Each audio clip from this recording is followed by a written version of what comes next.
ओम नमो भगवते रामकृष्णाय। सार्थक परिपूर्ण जीवन के लिए महत्वपूर्ण सीख स्वामी जगदात्मानंद जी महाराज जी की महान पुस्तक जीने की कला से। अध्याय 4, जैसी करनी वैसी भरनी। आइए अब हम इस महत्वपूर्ण विषय पर चर्चा सुनते हैं। लौटा हुआ कर्म। नख प्रसादन द्वारा जीविका निर्वाह करने वाली एक महिला की कहानी बड़ी रोचक है। 1 वर्ष की आयु में वह बच्चों में होने वाली एक सामान्य बीमारी पोलियो से ग्रस्त हो गई। उसके दोनों पैर दुर्बल और अशक्त हो गए, जिसके कारण वह ठीक ढंग से चल फिर नहीं सकती थी।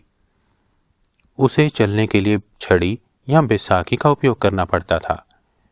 एडगर कैसी से उस बालिका के बारे में पूछा गया। कैसी ने उसके विषय में कर्म के प्रभाव को इस प्रकार समझाया। एटलांटिस सभ्यता के दिनों में अपने एक पूर्व जन्म में इसने मादक द्रव्यों टेलीपैथी यानी दुर्बोध या सम्मोहन के द्वारा अनेक लोगों को विकलांग बना दिया था। उसने अन्य लोगों को पूर्णतया अपने नियंत्रण में रखा था। उसने अपने पूर्व जीवन में दूसरों को जैसा दुख दिया, आज वह उसी से पीड़ित है। एडगर कैसी प्रकार के दुख को लौटा हुआ कर्म कहता है, जिसमें दूसरों के लिए किया गया कोई हानिकारक कर्म प्रतिक्रिया स्वरूप उस दुष्कर्म करने वाले के ऊपर ही लौटता हुआ प्रतीत होता है।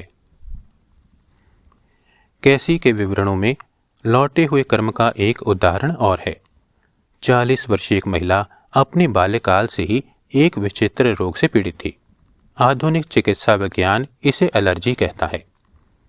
रोटी और दाल खाने पर वह तत्काल एक प्रकार के दमे तथा बुखार से आक्रांत हो जाती थी। उसके फलस्वरूप वह लगातार छींकती रहती थी। कुछ वस्तुओं से संपर्क होने पर उसके स्नायु अत्यधिक तनावग्रस्त हो जाते और वह तीव्र पीड़ा का बोध करती थी। उसने अनेक चिकित्सकों की सलाह ली, पर सब व्यर्थ गया। यदि वह कभी चमड़े के जूते या चश्मे के प्लास्टिक रिम का स्पर्श कर लेती तो उसे भीषण दर्द होने लगता। उसने कैसी से भेंट की और इस भयानक रोग से मुक्त होने का उपाय पूछा। उसने अपने पूर्व जीवन के बारे में कुछ भी नहीं सुना था, परंतु कैसी की अतीन्द्रिय दृष्टि ने उसके सुदूर अतीत जीवन में किए गए कर्मों को असंदिग्ध रूप से प्रकट कर दिया।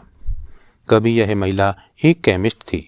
वह दूसरों की शरीर में खुजली उत्पन्न करने वाले कई प्रकार के रसायनों का उपयोग किया करती थी। वह आज उसी के फल से पीड़ित थी। उसने विविध रसायनों का प्रयोग करके वायु को प्रदूषित करने का प्रयास किया था और इस प्रकार अनेक लोगों को सांस लेने में असमर्थ बना दिया। अब जिन चीजों से उसने दूसरों को पीड़ा पहुंचाई थी, उन्हीं चीजों के पास पहुंचने पर वह स्वयं अत्यंत पीड़ित हो जाती थी। कैसी के मतानुसार भौतिक स्तर पर कर्म का एक अन्य प्रकार है, जिसे वह शारीरिक अंगों से संबंधित कर्म कहता है। 35 वर्षीय एक व्यक्ति अपने भोजन के बारे में अति सावधान रहने पर भी बदहजमी से पीड़ित था। कैसी के अनुसार अपने पूर्व जीवन में वह लुई 13वें के अंगरक्षकों में से एक था। वह एक वफादार सेवक था, परंतु पेटूपना उसकी कमजोरी थी। अपने एक अन्य जन्म में भी वह फारस में राज चिकित्सक के रूप में महापेटू था। अतीत के 2 जन्मों के पेटूपन की कीमत उसे इस जीवन में चुकानी पड़ रही थी।